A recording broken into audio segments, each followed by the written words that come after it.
Are tree kin any good in patch 6.2? I'm deliberately covering the parts of the roster with Alarielle crossovers before doing others, so let's see how hardcore these treekin are. None of that soft lumber business. Recruited for 900 gold and 225 upkeep, on Ultra they arrive with 16 entities and 8,768 health, so playing a similar combat role as trolls. Armor is 90 with physical resistance 20%, missile resistance 15% for good measure, and those will stack if you're not fighting the silver bullets. But there's a fire resistance of minus 25%, so beware flaming attacks. They're still armored. Leadership 70 is half decent. Speed 34 and charge speed 46 are a lot worse than trolls, but these are a lot tougher on the surface. The bark surface. Furthermore, melee attack begins at a mere 26, but each blow is magical attack.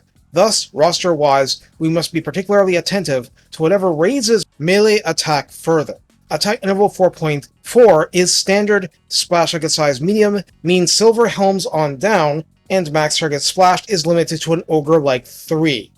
Melee defense 46 is extremely good and the flip side of the bad attack number.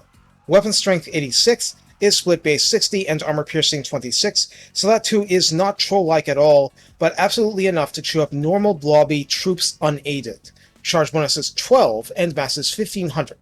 This counts as a siege attacker, is immune to psychology, can hide in forest, has woodsmen to phase through trees, other trees, has Vanguard deployment interestingly enough, and just as interesting, charge defense versus large, but not charge reflection. In the redline skills is Ancient Bark that at 3 pips grants armor plus 12 and an additional plus 6 physical resistance. At rank 7 and up, the Forest's Roar would grant plus 5 to both melee attack and defense, and plus 15% missile resistance.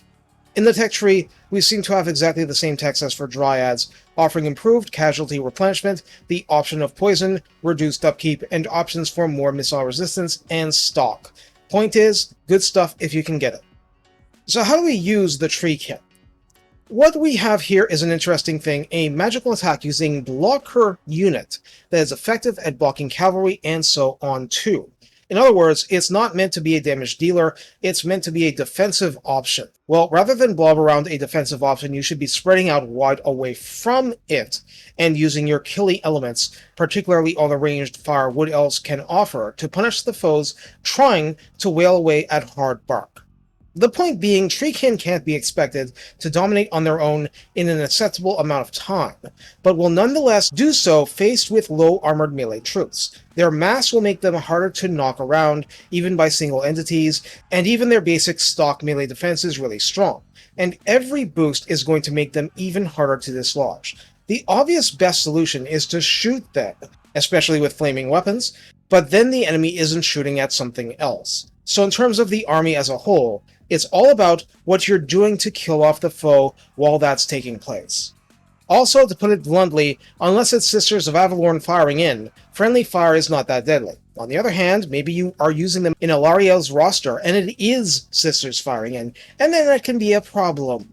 But short of that, if you can get forces to fire, such as skirmishers from the other side, you have little to fear from stray shots.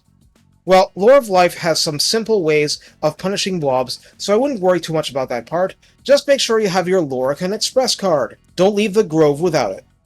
Take care and have fun trolling puny humans. Their axes mean nothing unless they're literally on fire. Then it's a problem.